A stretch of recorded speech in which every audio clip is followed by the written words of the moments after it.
नमस्कार शेतकरी मित्रांनो, मी राहुल ठोंबरे, फ्रेस्कॉस कृषी सेवा केंद्र विक्रेता, खते, औषध आणि बियाणे.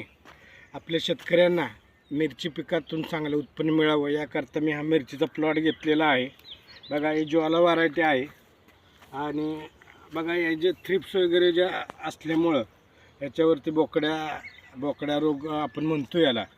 तर याचंसुद्धा आपण व्यवस्थित नियोजन, कीटकनाशके वगैरे जर व्यवस्थित फवारली तर चांगलं उत्पन्न येतं. तर तुम्हाला मी औषध नियोजन सांगतो. ही सर्व औषधे आपल्या फ्रेस्कॉस कृषी सेवा केंद्र, विठ्ठलवाडी फाटा, तालुका वाई, जिल्हा सातारा या ठिकाणी मिळतात.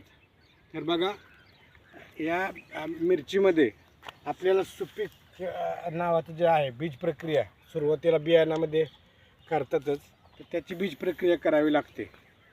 तर साधारणतः 100 मिली सुपीक हे प्रति एकर वापरतात बियाण्याकरता. त्याचबरोबर बघा, पहिली आळवणी आपल्याला 5 ते 10 दिवसांनी ब्लेझर याची करायची आहे. नंतर तिसरी जी फवारणी आहे आपल्याला बूमर 10 ते 15 दिवसांनी करायचं आहे.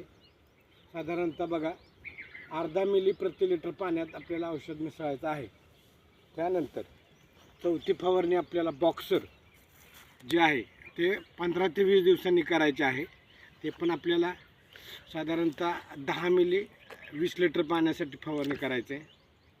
त्यानंतर आपलं पीक 20 ते 25 दिवसांनी झाल्यानंतर ब्लॉसम म्हणजे फुलं वगैरे वाढणी करता आपल्याला द्यायचं आहे 20 ते 25 दिवसांनी. हे पण तुम्हाला 10 मिली 20 लिटर पाण्यामध्ये वापरायचं आहे, म्हणजे साधारणतः अर्धा मिली वापरायचं आहे. त्यानंतर 25 ते 30 दिवसांनी बूस्टर याची एक फवारणी करायची आहे. म्हणजे साधारणतः आपलं हे मिरचीचं पीक आहे हे 1 महिन्याचं झाल्यानंतर. त्यानंतर बॉक्सरची सुद्धा फवारणी तुम्ही त्याच वेळी घेऊ शकता एकत्रित.